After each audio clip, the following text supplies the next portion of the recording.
Hey guys, how's it going? Hope you're doing well. My name is Crown, and today I'm going to read you some very interesting stories that I hope that you're gonna love. And now, without further ado, let's go!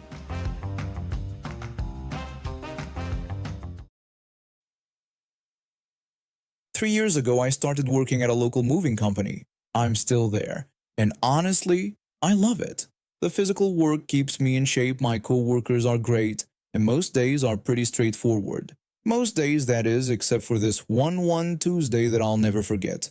I'm part of a small but efficient moving crew. We handle everything from residential moves to commercial jobs throughout the city. My background as a former project manager actually comes in handy more often than you'd think, especially when dealing with difficult clients or coordinating complex moves. That Tuesday started like any other. We got a call to move several bookshelves to a large industrial building downtown. It seemed simple enough. Just load up the trucks and deliver. We filled two 18-foot box trucks with shelving units, and my crew member and I headed out. When we arrived at the building, I noticed the heightened security measures. There had been several shootings in the area recently, so most buildings were keeping their doors locked at all times. I went to the security desk to get access to the loading dock. The security guard noticed our large load and commented on it. When I confirmed the size of the delivery, they handed me a doorstop explaining that we could prop the door open since we'd be making multiple trips. I thanked them and went back to start unloading. We had barely gotten the first pallet off the truck when I heard someone screaming from across the loading dock. An elderly man was practically sprinting toward us, his face so red it looked like it might explode. The old man was screaming about the propped door, demanding to know what we were doing. When I explained that security had given us permission because of our large delivery, he just got more agitated. He shouted that he didn't care what security had told us and that the door absolutely could not be propped open. Now, being Native American, I was raised to respect my elders, but I was also taught to stand up for myself when needed. However, this moment called for a different approach. Malicious compliance. I responded with an overly polite, "Yes, sir," and removed the doorstop, walking back to security. They just rolled their eyes when I explained what happened. The security guard told me that this was just the maintenance manager's usual behavior, and that I could still prop the door open if I wanted. From that point on, every single time we needed to bring in a pallet, I had to buzz security. And guess whose office was right next to that door? That's right. Our friend the maintenance manager. Security had to call him each time to let us in. After the fourth trip, he stopped me in the hallway, looking significantly less red in the face. He tried to backtrack, suggesting that we could actually prop the door open after all, given our large load. I responded with my brightest smile, telling him that we absolutely could not prop the door open, as that would be a serious security risk. I added that I wouldn't want to upset anyone. 18 pallets. 2 hours. And every single time this man had to get up from his desk, walk to the door, and let us in. By the end, he looked like he'd aged another decade. As we finished with the last pallet, I couldn't resist one final visit to his office. I poked my head in with the most innocent expression I could muster. I thanked him profusely for his help and dedication to security, wishing him a wonderful rest of his day. I swear I could hear his teeth grinding from across the room. As I walked away, I heard what sounded like papers being thrown and some muffled cursing. The security guards were trying their best not to laugh as I passed their desk on the way out. A week later, we got another delivery request for the same building. When we arrived, there was a new policy in place. Delivery crews with large loads were required to use doorstops. Apparently, the maintenance manager had been too busy to handle his regular duties that day because of all the interruptions, and his supervisor wasn't too happy about it. Let me start with some background. My single mom worked 2 jobs to keep us afloat, so I made sure to keep my grades up and help around the house. That morning started like any other. I got to school early to finish my math homework in the library since I'd spent the previous evening helping mom with inventory at her second job at the convenience store. The trouble began during morning recess. I usually spent this time reading on the benches, but my best friend convinced me to join her on the jungle gym. She kept insisting that I couldn't spend every recess with my nose in a book and urged me to climb up there with her. I told her I wasn't really good at this stuff, but she just encouraged me more, saying that was exactly why I should try it and promising to help me. I should have listened to my gut feeling, but I didn't want to seem like a coward. The climbing part wasn't so bad, but when I tried to cross the monkey bars, my sweaty palms betrayed me.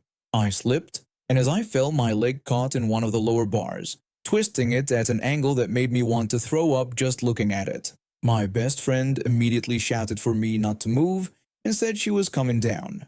I could barely speak through the pain, only managing to tell her how much it hurt. She quickly came to help me up, telling me to put my arm around her shoulder so we could get to the nurse's office. The pain was excruciating and tears were streaming down my face by the time we made it to the infirmary. That's where we met Karen, the school nurse who would soon prove herself to be the worst possible person to handle this situation. Karen demanded to know what all the commotion was about in an annoyed tone. My best friend explained that I had fallen from the jungle gym and hurt my leg really badly, emphasizing that I couldn't put any weight on it. Karen just sighed dramatically and asked if this was another playground accident. She sarcastically suggested that I was probably trying to get out of a math test. Through my tears, I tried to explain that I actually liked math and that my leg really hurt, but she dismissed me. She claimed that everyone says that and demanded that I stand up so she could see this injury of mine. She grabbed my arm and tried to pull me up. The pain was so intense that I screamed and collapsed back onto the examination table. My best friend yelled at her to stop, saying she was hurting me. Karen just lectured us about how she'd been a school nurse for 15 years and knew when students were faking injuries to get out of class. I was sobbing by this point and begged her to call my mom. She refused, saying my mother was probably at work and she wouldn't bother her with what she called my attention-seeking behavior. My best friend, bless her heart, wasn't having any of it. She bolted out of the room before Karen could stop her.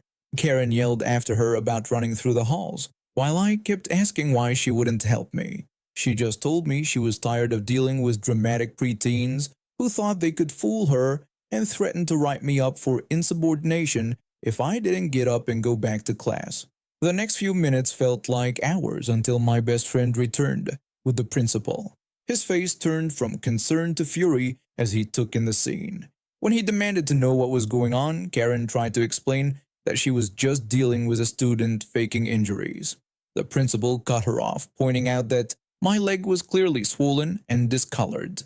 He immediately said he was calling an ambulance. When Karen tried to protest again, he ordered her to step outside. The ambulance arrived quickly, and the paramedics confirmed what I already knew. My leg was broken in 2 places. But the real shock came when my mom arrived at the hospital later that day. As soon as she heard the nurse's name, her face went white. My mom revealed that Karen used to bully her in high school, telling me about how Karen had once pushed her down the stairs and told everyone she tripped. Nobody believed my mom because Karen was the student body president. What happened next was like watching dominoes fall. My mom contacted her old classmates, and suddenly more stories about Karen started emerging. It turned out she'd been terrorizing students for years, not just as a nurse but throughout her whole life.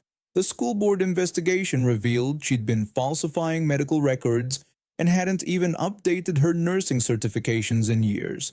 She'd been skating by on her reputation and intimidation tactics. The final hearing was almost anticlimactic. Karen showed up thinking her crocodile tears would save her, like they always had. She pleaded with the board, claiming she had dedicated her life to helping children and that this was all a misunderstanding. But this time she faced a room full of her former victims, students she'd dismissed, peers she'd bullied, and my mom standing tall among them. The board not only terminated her employment, but also reported her to the state nursing board. In the end, she lost her nursing license, got sentenced to 500 hours of community service, and had to pay a hefty fine. She was working as a cashier at a gas station on the other side of town, where she couldn't hurt any more kids. My leg healed eventually, but I'd like to think the incident healed something bigger. It gave closure to all the people she'd hurt over the years, including my mom. I grew up in a small town where everyone knew each other. And maybe that's why I was so naive. My parents had the perfect marriage, high school sweethearts who never looked at anyone else. I guess I wanted that fairy tale too, which is probably why I jumped at the first chance of true love that came my way. I enlisted in the army right after high school. The structure, the purpose, the chance to serve my country, it all appealed to me. Plus, it was my ticket out of that small town where nothing ever happened. Basic training was tough but rewarding, and I felt like I was finally becoming the person I was meant to be. That's when I met him. He was stationed at the same base, and the first time I saw him in the mess hall, he seemed different from the other guys. While they were loud and boisterous, he was quiet and intense. He'd sit alone reading books about philosophy and history. I thought he was deep, intellectual. Turns out he was just really good at pretending. The first time I approached him, I nervously asked if I could join him at his table. His response was exactly what my naive heart wanted to hear. He told me he had noticed me before and that I wasn't like the others there. I guess when you're 18 and think you've found your soulmate, you don't exactly think straight. 3 months later, we were married at a courthouse. My parents weren't there. They begged me to wait to get to know him better. I thought they just didn't understand true love. The changes were subtle at first. He'd get angry if I spent too much time with my fellow soldiers. He'd check my phone, claiming he was just looking out for me. Then came the new car. He made a big show of how it was our car, even though legally it was all in his name. When he asked me to keep up with the payments while he was at his news station, he sweetly talked about our future together. I foolishly promised to take care of it. Those payments ate up most of my paycheck, but I didn't care. I was proving my love, or so I thought. Months passed, and the distance seemed to make him more controlling, not less. Every phone call started with interrogations about who I'd talked to, where I'd been. Then came the weekend we were supposed to reunite. I remember every detail of that hotel room. The peeling wallpaper, the flickering fluorescent light in the bathroom, and the cold metal of his gun pressed against my temple. He was screaming accusations about me cheating on him, convinced that the guys at the barracks had been touching what he considered his property. When I tried to defend myself by mentioning my faithfulness and the car payments, he just got angrier, accusing me of lying and claiming I had changed. I managed to stay calm enough to say I needed to use the bathroom. I told him I wanted to freshen up and make myself pretty for him. He liked that idea. It fed into his ego. Somehow I convinced him to drive me back to the barracks first, promising a special night when I returned. The moment I got to my room, I told my roommate everything. I gave her his picture and frantically explained that he had a gun and wasn't stable. She immediately promised to handle it and alert the guards. Sure enough, he came looking for me. The guards spotted the gun, and the military police took him away in handcuffs. I later learned he'd been drinking and had taken some pills before coming to find me. When I went to his parents' house to return his things, including that cursed payment book, his mother had the audacity to defend him. She tried to excuse his behavior by saying men in their family just loved deeply. I coldly told her that love doesn't come with death threats. His mother mailed the payment book back to me 3 times. The first time was a guilt-tripping note about family obligations, the second time with threats about ruining his military career, and the third time with a full-blown rant about ungrateful wives. The flames from burning that payment book were satisfying, but the bank's call 2 days later was even better. When they asked about the missed payment, I told them that everything was in his name, the registration, the insurance, and the loan. Then I mentioned his plans to ship the car overseas to his next station and offered his current address. The bank representative thanked me for the information and assured me they would handle it. The next day I got a call from his mother screeching about how I'd ruined everything. Apparently, when the repo truck came, he chased it down the street, waving cash and screaming about his new tires, expensive radio equipment, and luggage. The repo guys didn't even slow down. His commanding officer got wind of the whole incident. The gun, the threats, the attempted escape with a financed vehicle. His promising military career wasn't so promising anymore. My husband and I moved into this apartment complex 3 years ago after his company relocated us from the West Coast. The rent was reasonable and the location was perfect. Just a 15-minute drive from his new office and walking distance to my favorite coffee shop. We were thrilled to find a pet-friendly building that would welcome our golden retriever. The apartment itself is in this older building around 20 years old. The property management has done a decent job maintaining it. New appliances, fresh paint, and replaced carpets. But there's one thing they haven't touched. The floors. They're thin as paper and creak with every single step. Think of walking on autumn leaves, except it's your entire living space. From day one, we've been super conscious about noise. Living on the third floor means we're basically walking above someone's ceiling, so we've always tried to be considerate. We developed this whole routine of careful stepping and gentle movements. My husband even started wearing his slippers everywhere because his work shoes were too loud. Everything was fine until 2 months ago when our new downstairs neighbor moved in. The first week was quiet, but then the banging started. Bang, bang, bang. That was her response to me coming home from work and closing our front door. Bang, bang, bang. That was her way of saying my dog's morning stretch routine was too loud. Bang, bang, bang. That was her opinion on me vacuuming on a Saturday afternoon at 2 p.m.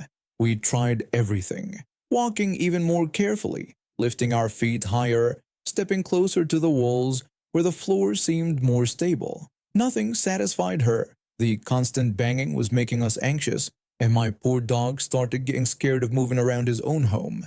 Then came the confrontation. I was making dinner when there was aggressive knocking at our door. When I opened it, there she stood, face red and looking like she was about to have a breakdown. She immediately started yelling at us about how loud we were being and questioned if we had any consideration for our neighbors at all. I tried to explain our efforts, but she cut me off mid-sentence, complaining that she could hear every single step and movement and she couldn't take it anymore. My husband joined us at the door and attempted to reason with her. He tried explaining about the old floors and how we were doing our best, but she wouldn't hear any of it. She insisted that when she lived on the first floor before her upstairs neighbors were never this loud, accusing us of making noise on purpose. I attempted to tell her that we were literally tiptoeing around, but she interrupted again. She went on about her stressful job and how she couldn't relax in her own home because of our supposed stomping. She even complained about our dog's normal activities, like scratching and moving around. What made it even more bizarre was that she actually started crying during her rant. When my husband tried to explain that we needed to live our lives while still being mindful, she demanded that we just walk normally, claiming that was all she was asking for. Fine, challenge accepted. We stopped tiptoeing, we stopped carefully planning our steps. We just walked normally, not aggressively, just normally. And guess what? The banging continued, but now we had proof we weren't the problem. We recorded videos of us simply walking and our dog just existing, along with her excessive banging responses. We were already planning to move to our newly built house next month, but we decided to have some fun first. We went to the property management with our videos and filed a harassment complaint. Turns out, she had already complained about us multiple times, but now we had evidence of her behavior. The property manager was not amused by her antics, especially after reviewing our 3-year perfect tenant history. They gave her an official warning about tenant harassment. I overheard the property manager telling my husband that the next tenants moving into our unit are a family with 3 young children who love to practice dance routines. And now we have reached the end of today's stories. Thank you for watching, and see you next time.